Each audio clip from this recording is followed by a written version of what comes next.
প্রিয় আমার বাংলাদেশি ভাই ও বোনেরা, আমাদের আলোচনার বিষয় উইজি প্রেসের পক্ষ থেকে এআই এবং নতুন প্রযুক্তি। দেখেন, এআই হলো এটা বুদ্ধিভিত্তিক একটা প্রযুক্তি যে সবকিছু অ্যানালাইজ করছে অটোমেটিকলি, বলে যেটা রোবোটিক। বর্তমান দুনিয়াতে বিভিন্ন দেশে এআই এর মাধ্যমে বিভিন্ন চাকরি, বিভিন্ন বয়স, সবকিছুই এআই। এর একটি নেগেটিভ দিক আছে, যেমন আমি আমার ইটালির কথা বলবো। 22-23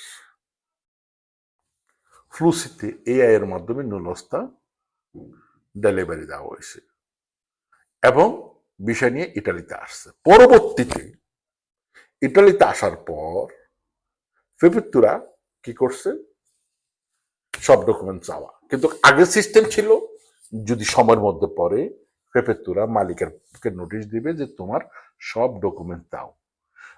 ডকুমেন্টস প্রেজেন্ট করলে যদি ফেফিতুরা এবং ইন্সপেক্টরাতো লাভরও যদি কস্তুরা এবং এই তিন সংস্থা যদি সন্তুষ্ট হয় যে না, তার ডকুমেন্ট সঠিক এবং লোক রাখার মতন তার অ্যাবিলিটি আছে, তখন কি করতো, নুলস্তা ইস্যু করতো, বিষয় হতো, পরবর্তীতে আর ঝামেলা পড়তো না। কিন্তু এই যে এআই এর মাধ্যমে, এআই প্রযুক্তির মাধ্যমে, এতে কি হলো, শত শত লোক ইটালিতে আসলো, সময় নষ্ট হলো, মালিক পেল না, মালিকের পরবর্তীতে ডকুমেন্টসে কোনো রেদিতি নাই, কিচ্ছু নাই, প্রেফেক্তুরা নুলস্তা বিয়েশন্ত নবে দিল না। এতে অনেকে ইলিগেল হয়ে গেল। এই যে একটা সময় ইউরোপে আসছে থার্ড কান্ট্রি থেকে, গরিব দেশগুলা থেকে, তারা আসে একটা ফার্স্ট ওয়ার্ল্ড কান্ট্রিতে আসছে, তাদের জীবন চেঞ্জ হয়ে যাবে। কিন্তু কি হলো, এরা ভরা টাকা ধাক্কা গেল, সময় গেল, মানসিক যন্ত্রণা, শারীরিক, আর্থিক সবকিছুই। তো এই যে এআই এর মাধ্যমে এরা ভুল। হ্যাঁ, অনেক ক্ষেত্রে এআই প্রযুক্তি জরুরি, কিন্তু সর্বক্ষেত্রে নয়। তাই আমি বলবো যে আমাদের যে আগের পদ্ধতি ছিল, এর রোবোটিক চেয়ে ম্যানুয়াল পদ্ধতি বেটার।